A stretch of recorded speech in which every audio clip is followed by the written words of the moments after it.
இந்த கூடைக்கு பேர் பூசணிக்காய் கூடை. இது ஆல்ரெடி எங்கள் அம்மா செஞ்சுட்டாங்க.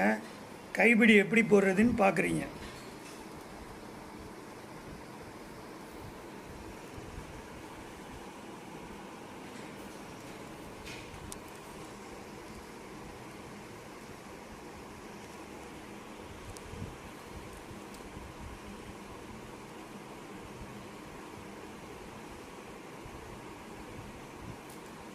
ரெண்டு கலரில் போட்டிருக்கோம்,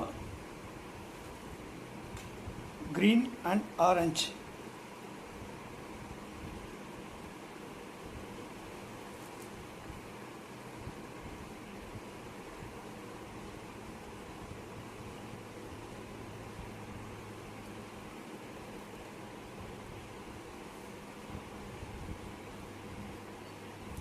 இப்படி மடக்கிட்டு அந்த ஒயரை உள்ளே விட்டுறணும்.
நல்லா இழுக்கணும், அப்போ தான் ரொம்ப டைட்டாகும்.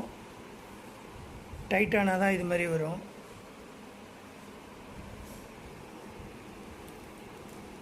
ஆல்ரெடி கூட பின்னுறது நிறைய பேர் போட்டிருப்பாங்க. இந்த கைப்பிடி தான் ரொம்ப கஷ்டம். அந்த கைப்பிடி வீடியோ தான் உங்களுக்காக போட்டுட்ருக்கேன். தொடர்ந்து என்னோடய ஹைகண்ணன் யூடியூப் சேனலை பாருங்கள். லைக் பண்ணுங்கள், ஷேர் பண்ணுங்கள், கமெண்ட் பண்ணுங்கள், சப்ஸ்கிரைப் பண்ணுங்கள். இன்றைக்கி நீங்கள் இப்போ பார்த்துக்கிட்டு இருக்கிறது என்னென்னா பூசணிக்காய் கூடை. தென்னம்பாலை கைப்பிடி. அந்த கூடையோட கைப்பிடி எப்படி போடுறதுன்னு தான் நம்ம பார்த்துக்கிட்டு இருக்கோம். ஈஸி தாங்க. 2-3 தடவை என்னோடய வீடியோ பார்த்தீங்கன்னா உங்களை நீங்களே கற்றுக்கலாம்.